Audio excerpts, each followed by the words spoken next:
All right, team, welcome back to the Ask Maddie Show. We're going to have a great show for you today. We are covering a multitude of topics coming off a big hot week with Trump getting inaugurated. And Maddie, a bunch of people were like, oh, our cryptos are going to go to the moon on January 20th. Look what happened. Oh man, it's such a weird series of events. So first of all, I mean, there was just this heavy anticipation for weeks on end of, this is going to be the next catalyst. This is going to be the next narrative that makes our coins pump. And like we always talk about, it's all about the levels. It's all about the charts. And if that narrative coincides with the charts, great. But like, there's nothing indicating on the charts that this particular level equals this catalyst. But we also saw the launch of the official Trump meme and the launch of the official Melania meme the basically day before inauguration there. Obviously, Bitcoin does a quick little spike to like 109, basically dumps, and a lot of the markets kind of pull back heavily as the inauguration is happening.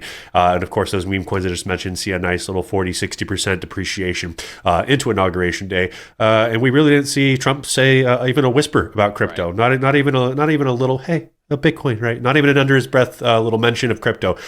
So again, I know that a lot of people are still anticipating in the coming weeks or maybe some executive orders that relate to crypto. But that was kind of my whole thesis this entire time was like, yeah, I'd love to see it, but I'm not holding my breath on Trump being crypto focused, right? He made sure to leave time to talk about changing the name of the Gulf of Mexico to the Gulf of America, which don't know really how that helps us in any capacity. But don't talk about the Bitcoin reserve. We don't talk about mining Bitcoin in America. We don't talk about making, America the crypto capital of the world, which is one of his huge, campaign things. So I think it's interesting. So again, just paying close attention. I know we're only a couple days into this, so I'm not going to be a giant pessimist, but I was right. I was right about this not being this gravity of an event that you guys thought it was going to be.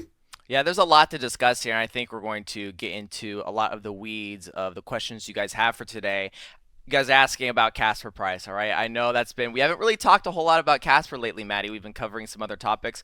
We're going to get back into it today, also discussing Trump coin, also discussing crypto not being mentioned on Inauguration Day, and some Bitcoin predictions, and some questions about HBAR. This is the Ask Maddie Show. Before we get into the content today, team, click the pin link down below, become a Crypto Charge member. You can head over to our platform, Crypto Charge, where we have the education platform, we have the tools, we have the shows, we have the community all over there. So join up over there. We don't have any real public facing community. We have a real tight knit community within the Discord over there. So check us out over there using code YouTube. Maddie, are you ready to get into the questions for today? Yeah, let's do it. Winston says, why isn't Casper pumping?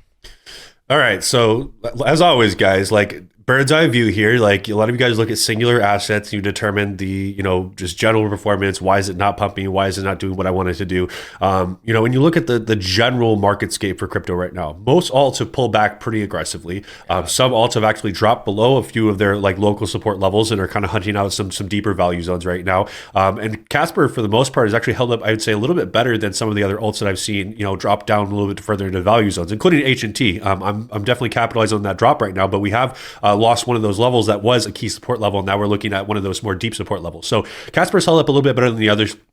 I want you guys to think back to this very specific narrative that I saw. So if you guys remember, excuse me, in March of last year, you had big altcoin pump, right? We saw tons of coins go really crazy. Some coins didn't really do a whole lot. And then we saw this narrative that emerged in October and November of last year. And everyone said, hey, if your coins did not pump in February, March, and April of this year, dump them and buy something else that pumped, because that's what's going to keep happening here, right? Like, we'll just keep chasing this stuff that's already pumped, right? So that was the narrative, and everyone told me that, and it was pervasive everywhere. And screw your XRP bag, screw your HBAR bag, screw your algo bag, right? All these things about these legacy assets, just because they hadn't done what they expected them to do over in March and April. Fast forward to today, right? We're here in January 2025. We have XRP technically, based on the chart you're looking at, poking a new high. That was one of them that everyone told me to dump because it hadn't pumped yet, and it's worth dumping, right? A variety of alts have really, really done huge numbers over the last several months here that people were not expecting to see. So we have to remember that a lot of this has to do with rotations. I think there's even other legacy assets that I'm looking at that I think that people are counting out, like Polkadot, even though I'm not in Polkadot right now, that because it hasn't made the meaningful move yet, people are just starting to say, it's too late now. There's not enough bull run left. There's no time for rotations. Remember, guys, what do we see for XLM, HBAR, and XRP? How many days on average did those 5, 6, 8x pumps take? 22, 26, 30 days. So it literally could take less than 30 days time for this to all turn around and for us to see massive pumps. Also, let's make this other consideration, guys. Casper's at like what, 200 million, 220 million, 180 million, just depending on what day it is, market cap. XRP, billions and billions of market cap. How much money do you guys think it takes to pump something like Casper versus XRP to go another like 10, 12x from current market? Vastly less money to make something like Casper, API 3, and other small caps pump. So again, you guys can go and chase the next shiny thing. You guys can be upset that it's not done what you think it's going to do. The structure still looks fine. Nothing has been disturbed in the structure that we've discussed since basically November to current. We had a over 300% move from the lows, huge V bottom, very nice flagging structure. We still have plenty of room that we can move a little bit further to the downside and still be satiating support levels and see a nice move higher. So again, guys, zoom out, look at the daily and the weekly charts, and it kind of helps alleviate a little bit of that stress. So, I'm not concerned. We have seen Casper pump. It's just been consolidating since that last pump, and I'm good with it. Yeah, that's some wise words right there, man. I don't really know what else to say about this. I mean, it's in such a great zone. I don't know why people need to see crazy price action for you to hop in, and that's why like we're very consistent here, steering away from XRP and H bar that have pumped a lot and looking at assets that are lagging. And Matt, I think you said something wise there. It gets going really fast, really Right. freaking fast here, right? And so this week you can be down in the dumps and complaining about your Casper bag, and next week your Casper could be up 60, 70, 80%. And that's how Absolutely. quickly things change. So team, maybe hold out. This is why we place our bets in the bear market and see it all the way through in the bull run. And so after the bull run, once we enter another bear market, then we can be like, okay, we were wrong. Maybe Right. Casper wasn't what we thought we was. Thought what it was, but we got to see it all the way through here. If you just jump ship right now and throw it into another asset, you're going to be spending more fees. You're going to be jumping ship on different assets that have different risk to reward ratios.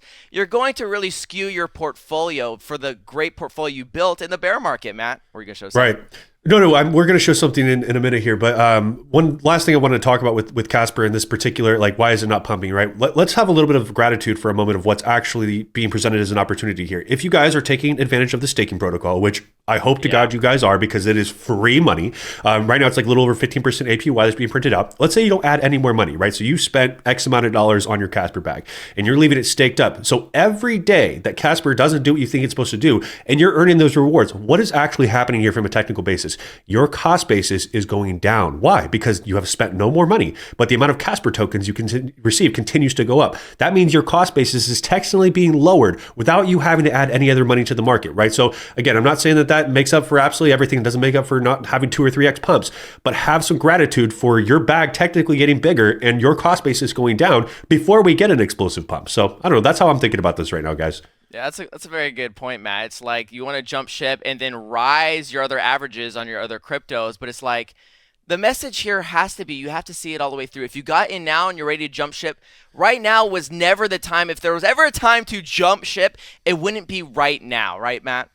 Absolutely. No, that's absolute nonsense to veer course, right? Like we just mentioned with all those other opportunities, imagine you veering course and go chasing some of those things that have done already like 5 or 6 X's and dumping all your XRP at 50 cents, dumping all your H bar at, 7 cents, right? Like you'd be very upset right now if you had done those things instead of just saying locked in. Rotations do happen. So again, even those other legacy assets that people are counting out right now, like Polkadot and maybe Atom and a variety of others, those too will have the rotations. And then people will go and they'll chase the thing that's going out and go, oh my God, Polkadot's back, Atom's back, right? And then they'll jump ship. Stay focused, right? Like you don't need to be in every asset. You guys also need to consider diversification. Some of you guys are in 1 to 2 assets, and that's too little, right? There's a little bit of balance on both sides. We're not getting too much into that, guys. Just stay focused, stay the course, and make sure that your risk appetite makes sense when you guys getting involved. Some of you guys don't know how to evaluate your risk appetite, and then when things don't go your way in a very short period of time, you feel very anxious and antsy, and like it completely eschews your ability to make objective decisions. Backer48 says, "Where can I buy Trump coin?"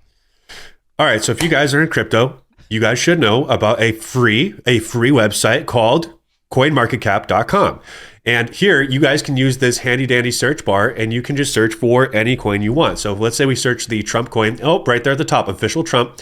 And it's going to give us all this data. So immediately on contact, it's going to tell us total supply, market cap, 24-hour volume. And look, right here below all of the marketplaces. So you can buy it here on Binance, on Radium. You can buy it on the Coinbase exchange, Kraken, BitGet. There's a variety of places. You guys can also sort by SEX specifically or DEX. So centralized exchange, decentralized exchange. And you guys will also see there's more options over here. So spot is mostly what you guys are looking for, meaning you just want to buy and sell without leverage. But you can also look at perpetual contracts. So to see who's offering the ability to trade leverage perpetuals in both directions. And then there's also, of course, just futures. And of course, in this particular instance, that is not available. But guys, use this free website. You guys should never have to be on social media and be like, where can I buy this? You use the free tool. This is free, 100% free.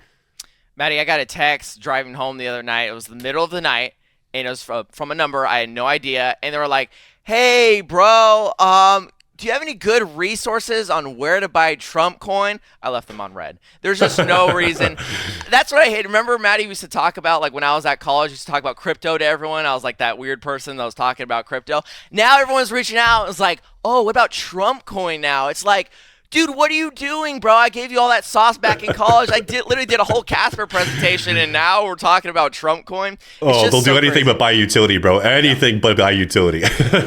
Rit says, crypto was not mentioned in Trump's inaugural address. This caused concern? Oh, does this cause concern? I think we covered this a little bit at the top there. It really doesn't cause concern for me because it's already something I didn't really expect. Like, it was more of like hey, this would be a nice surprise if we get a big little spiel about crypto, but I just wasn't really expecting it from him.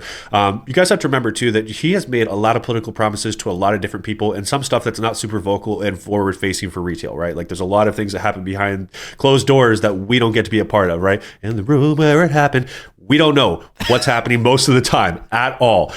So when we see these inaugural events, like, and there's a very limited amount of time, like, where they actually have to give this speech, they're going to pander to the stuff that they think the audience is going to react the best to, right? I also look at, like we just talked about, it's very interesting that he launched those 2 meme coins ahead of the inauguration and then also said nothing about crypto. So there's the speculation on both sides of like, well, he launched the meme coins, so if he had said something about crypto and then the meme coins had pumped really hard and then they crashed and then there'd be lawsuits and blah, blah, blah, even though on the website there's all these disclaimers. So, there's a lot of speculation as to why not. So again, I think that over the next several months, there's still big promises that Trump made that didn't necessarily need to be made exactly on the inauguration day in order for him to fulfill those things. But we still have a big checklist that Trump gave us that we have to hold him accountable to. So whether, anyone else had won or not, right, like, we would still want to hold them accountable to the stuff they said they were going to do. So we need to do that with Trump as time goes on. Make sure that we do introduce regulation that is the right for self-custody to mine Bitcoin here in America without fear of regulatory crackdowns, on overusing energy or whatever it is. There's a variety of actionable things that Trump can do to help get regulation moving forward here in the U.S. So again, let's keep tabs on that. I would say in the next several months we could definitely at least have something on an initial standpoint where we would see some regulatory action coming in. But we're like 2-3 days in here, guys. So let's let it breathe out. Matthew says there's a lot of Bitcoin predictions from people. Which one makes the most sense? What we've talked about a lot is where people will tell you what's possible or this is what's reasonable. Is one, it'll have to do a lot with their like personal average and cost basis. And because of their personal cost basis, price has to get to XYZ target.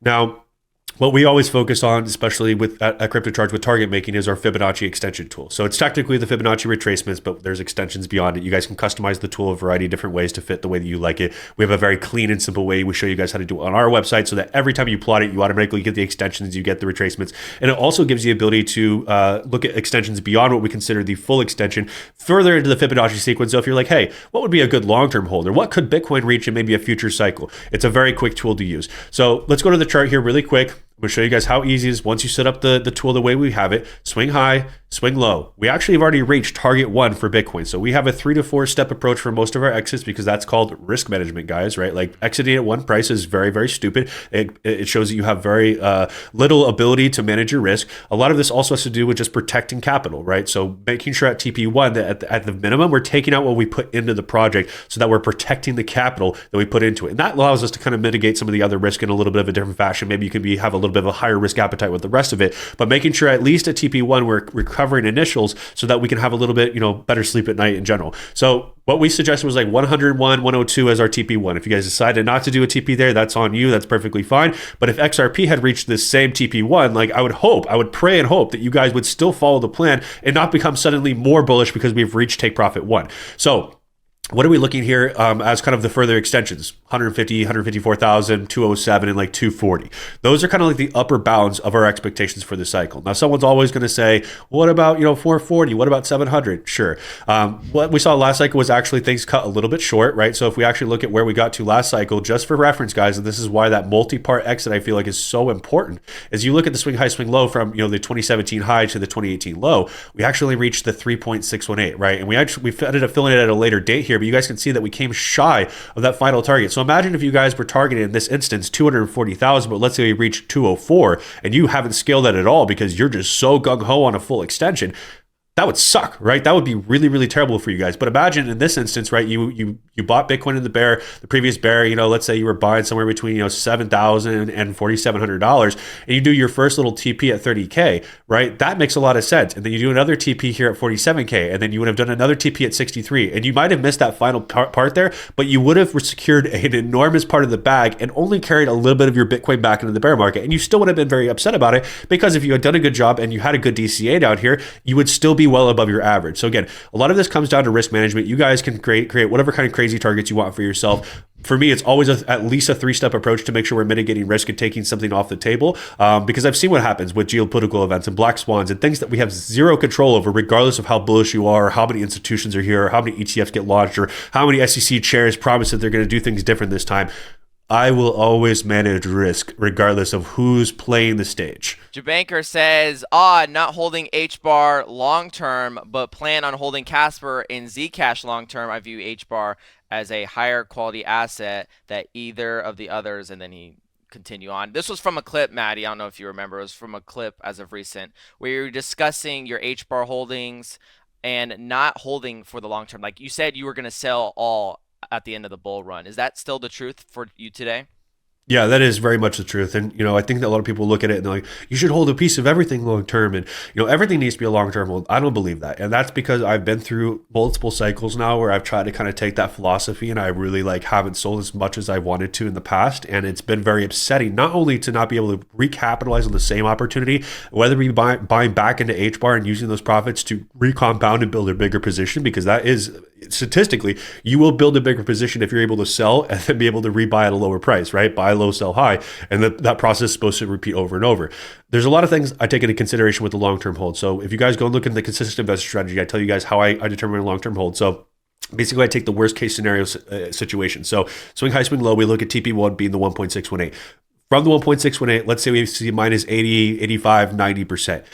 From that projected price, from my average, how much am I still up from that particular price? If that is a very minuscule amount, let's say 20%, 30%, even 50%, is it really worth holding, or does it make more sense to liquidate the position and look to reallocate? Now, again, I think that a lot of you guys think that particular approach means that I'm not long-term bullish on these assets. That's where you're wrong, right? I'm a cycle trader, so I trade the cycle, and then once the cycle's done, I'm going to be completely out. Now, there's a couple things that I'm going to be holding on to, and there's a couple reasons for each of them. So one of them is going to be Casper. And I just think that once Casper is at some of these prices that we're looking at, we will most likely not see these very, very low market cap prices again. That's what happens with some of these very, very small caps, is you will sometimes see multiple X's off of the lows that get reached that never, ever get touched again. There's also the staking factor to that. So, and again, this is a very small amount of Casper I'm keeping. We're talking about 5%. That 5% is going to continue to earn staking rewards in the protocol, so that position continues to grow without me having to add additional dollars. So I'm happy to see a very small percentage of this position out, also because I've received so many staking rewards, right? So it's like, we can even look at it as taking just a piece of your staking rewards and letting those cook long term.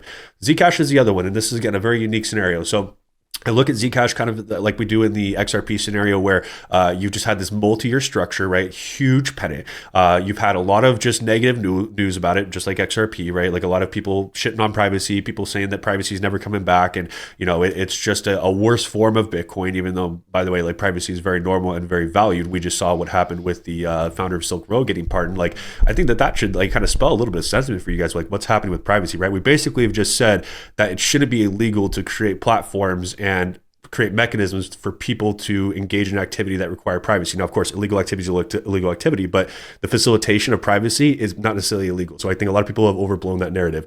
I look at also, again, the same situation here where my average is around $22 for Zcash. Let's say Zcash reaches my TP1 at $1,400, and then we get a 80% knockback. that's a pretty good amount to be up, right? Now, again, very small amount. We're talking about 5% of the total bag here. XRP is the only other one I'm going to keep a little bit of a larger portion of. It's going to be about 20% of my total bag long term, but that's it. Everything else is getting liquidated. And, you guys can do what you want to do. I want to make sure that I'm able to either recapitalize on the same opportunities at a higher low or look at what the emerging trends are. You guys have seen how fast crypto moves. If you think that 3 to 4 years from now that we will have the exact same needs, narratives, and technology that we do today, and there will not be any other opportunities to capitalize on, you are super wrong, right? And I want to make sure that a lot of the capital that I've worked very hard and saved a lot of money for and invested very heavily, that I'm realizing that, and I'm able to redeploy that on emerging trends in addition to the cornerstones and blue chips that I still find valuable and still offer good risk to reward opportunity, right? Same reason when we look at Bitcoin right now, right? Like Bitcoin's going to become less and less and less of an opportunity as time goes on. So even with some of these blue chips that we have now, eventually those opportunities become smaller and smaller and smaller. And we always want to look at ROI in conjunction with fundamentals, market cap, and a variety of other things, but it's about freeing up capital. So everyone's going to have a different strategy. I can't tell you guys what's good for you, but this is what's good for me. It's what I've learned from multiple cycles, and it's how I'm going to be approaching this next cycle exit. Good job, Maddie. I really like that breakdown right here. Team, if right now, if you haven't realized, this is the moment where you need to be going down your checklist and strategizing how you're going to exit the market. I thought we did most of the heavy lifting in the past couple months as it relates to the actual exit strategy, but there are some things you should probably think about, like, majority of my coins are going to be sold on Coinbase. Right now, for me, Maddie, I still have access to Mexi. I did a large limit order the other day of Casper on Mexi. So for right now, for me, I'm selling my Casper on Mexi. And if things change, I can go to Uphold or some other, exchange options there. But for right now, majority Coinbase, Mexi, that's what I'm doing right now. And I do like the strategies that you just laid out right there as it relates to holding a portion of your assets for the long term, as that is very lucrative. You enter the next bear market and you're up the whole time. And it's not to Right. say it won't touch your average at any point in that bear market. Might get close, but that long-term gains where you're able to stack those coins over the long term and keep a low average for potentially one day where you get to borrow against your assets. That's the Right. long-term vision here, team. So if you got some value here today, make sure you leave a like. I think we covered a lot of good topics today. We will be back next week with After Hours. So we're going to have a lot of great topics, team. So you're going to want to stick around. So make sure you subscribe. Maddie, anything to leave the team with here? Let's wrap it up. Yeah, guys, like get over to Crypto Charge. Like enough dwindling around here on YouTube, right? Like I know you guys have a lot of great questions and I'm happy to answer them here on YouTube, but like come check us out at cryptocharge.com because what we talk about here on the show is like a very small taste. We run through top-down analysis Monday through Friday, meaning that we don't just cover crypto. We look at the stock market, we look at metals, we look at oils, we look at everything. We have our learning center in there, so we have a lot of great quick start resources, a lot of stuff I mentioned here on the show that are going to help you guys get your technical analysis dialed in, your general investing strategy dialed in. We also have the Discord, guys. Like that is one of the most crucial pieces to your overall Crypto Charge membership. Is first of all, the community we have in there is very active, very helpful, very kind to each other, and we also just have a lot of great channels in there for read-only channels, crypto-focused channels, non-crypto focused channels, and that's all included with your membership. So if you guys use code YouTube, you guys get $49 a month or $4.99 for the year. If you guys choose the annual membership, it's about a $90 savings. So, check it out, guys. There's no downside to a 30-day free trial plus 50% off with code YouTube. If you still hate it after that, send me an email and we'll be done. Yep. And to be initiated into the Crypto Charge family, you do have to sell all your meme coins. That is just kidding. You can hold your meme coins. You be a degen. But team, we are very serious over there. So you're going to hear a lot about utility-based coins, but there are some degens in there to discuss your degenerate coins in there, your Trump, your Melania meme coins. I'm very interested to see what happens. I know they saw a very steep correction, Maddie. So I was like, off that, I'm like, okay, maybe people got the picture now. And like you were saying, the disclosures on their website, up the wazoo, dog. It was crazy. It was like a whole paragraph of this isn't for this. This isn't for this. This isn't an investment. This isn't. And so I was just going through the whole thing. I was like, why would someone buy that looking at a description like that? It was like, if I forgot the exact words of what they said on the website, but it was like, if you believe in what we're doing, you buy this crypto. And I was like, that's not for nothing. I'm pretty sure we got to get into the tokenomics of it, Maddie, because I was looking, I was hearing some weird tokenomics, like 1 million of it being sold off launch. And that's scary for me. And that's what really happens with a lot of these meme coins. Even at the highest level, even a Trump meme coin, you're getting rugged. Right. It's super scary. I know we're closing out here. Last thing that I'll say about the Trump coin is like you have, first of all, like a decentralized wallet address to some extent because Trump coin is like 80% held by insiders, right?